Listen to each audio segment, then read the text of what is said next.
Welcome to Anglomania Explore and Express channel. I am your mentor Satya. At least these are the words that we should know, and we have to understand the technicality of this. We have to understand how this verb conjugated, how this verb form changed. So today actually discussion is verb form. So let me reveal this topic now. Verb forms.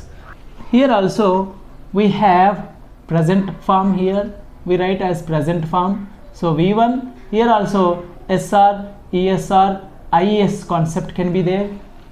Here we write as past tense and it is indicated with V2, and here it is perfect and we attribute is the word V3 there. Simple, understand.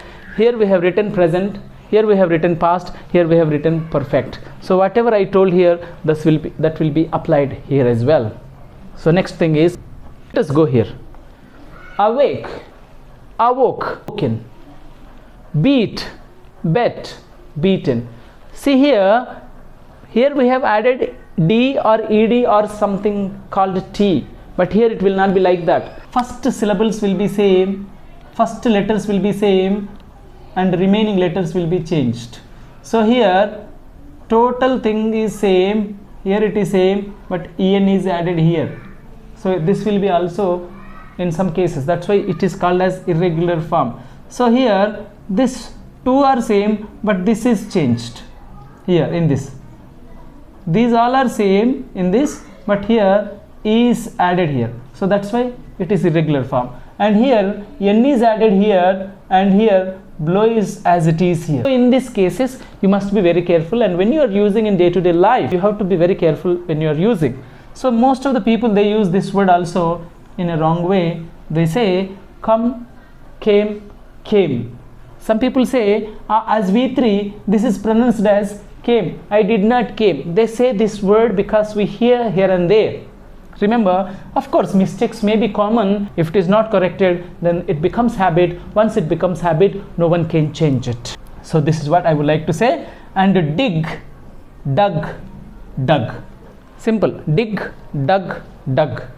Sir, here two G's are there, right? Then you called it, if at all one is there added here, if it is in V2, that will be repeated in V3. So that is also, do you think, regular form?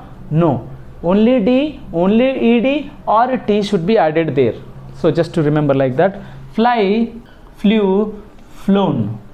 Cling, clung, clung. Fall, fell, fallen. These are the words that I want you to just know primarily. So at least if you know this different type of words, what I request here is, I give you primary exposure with these words, this type of words. I want you to work more on it. The word list cannot completely change your language pattern, but it will be added to that. I hope you are getting my point. So మనకు పెద్దవాళ్ళు చెప్పుకున్నట్టు బావిలో దిగితే కానీ దాని లోతు తెలియదంటారు.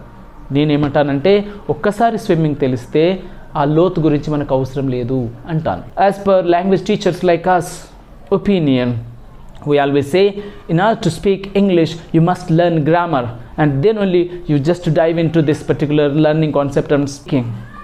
No, if at all you know grammar and start speaking, it will take your entire life, because grammar is that technical.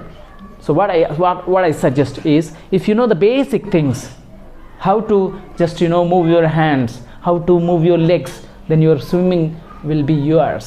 So then you have to learn how to move forward, then how to go backward, then how to just be static there, then everything will be all right. So thank you very much for watching my channel. Please, if you like the channel, share the channel, subscribe the channel, and have a great day. Thank you very much.